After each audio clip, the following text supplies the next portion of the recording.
ग्वालियर पहुंचे केंद्रीय मंत्री ज्योतिरादित्य सिंधिया ने एयरपोर्ट पर मीडिया से चर्चा करते हुए विश्व दूरसंचार दिवस के अवसर पर देश की दूरसंचार प्रगति पर गर्व जताया। उन्होंने कहा कि डाक और दूरसंचार विभाग का कार्य सिर्फ सूचना पहुंचाना नहीं बल्कि भावनाओं को एक व्यक्ति से दूसरे व्यक्ति तक पहुंचाने का माध्यम भी बनना है। सिंधिया ने बताया कि प्रधानमंत्री नरेंद्र मोदी के नेतृत्व में भारत ने 5G का सबसे तेज रोल आउट किया है। मात्र 22 महीनों में 99% जिलों में 82% जनसंख्या तक 5G सेवा पहुंच चुकी है। अब भारत 6G नियम बनाने की दिशा में अग्रसर है। वहीं ग्वालियर में हो रही MPL और GDCA लीग की सराहना करते हुए कहा कि इस आयोजन में महिला क्रिकेट को भी बढ़ावा दिया जाएगा, जिसमें 3 महिला टीम शामिल की गई हैं। उन्होंने बताया कि पिछले वर्ष लीग प्रदर्शन के आधार पर 6 खिलाड़ी IPL तक पहुंचे, जो ग्वालियर और MPL दोनों के लिए गर्व की बात है।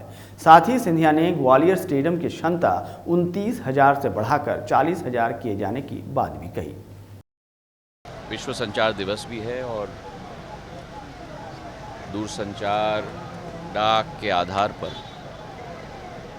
एक व्यक्ति से दूसरे व्यक्ति तक भावनाओं उत्पन्न करना और उन्हें एक व्यक्ति से दूसरे व्यक्ति तक पहुंचाना, ये दायित्व और जिम्मेदारी विभाग की होती है।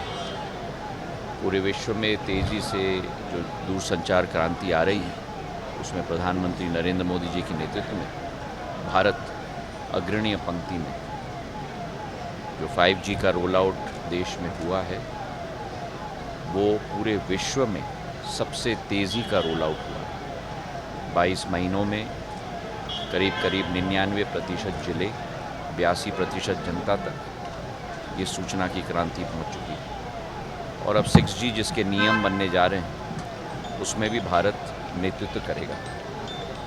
डाक के क्षेत्र में भी नई विचारधाराएं, नई सुविधाएं उत्पन्न होने जा रही हैं। और हमारा डाक विभाग जो सबसे विस्तृत एक लॉजिस्टिक्स और डिस्ट्रीब्यूशन का चैनल है, पूरे विश्व का जा रहा है।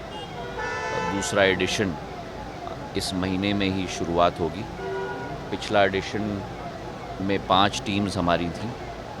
उन 5 टीम्स के प्रदर्शन के आधार पर पिछले साल जो एक रोमांच का केंद्र और एक त्यौहार जैसा ग्वालियर की जनता ने मनाया था, उसके आधार पर हमारे 6 खिलाड़ी पिछले वर्ष के प्रदर्शन के आधार पर IPL के टीम्स में सम्मिलित किए गए थे। तो बहुत बड़ा कीर्तिमान है इस लीग का।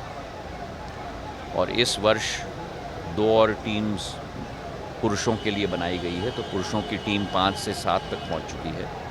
और जो महिला क्रांति भी क्रिकेट में आ रही है, तो इस लीग में अब 3 महिला टीम्स भी की शुरुआत हो चुकी है। 3 महिलाओं की टीम भी इस बार खेलेंगी और आने वाले समय में इसे भी बढ़ाया जाएगा। और मुझे विश्वास है इससे नौजवानों को एक नया अवसर, नई क्रांति, और इस मध्य प्रदेश लीग MPL के द्वारा IPL में एक पायदान के रूप में IPL में अब हमारे बच्चों को स्थान मिला है।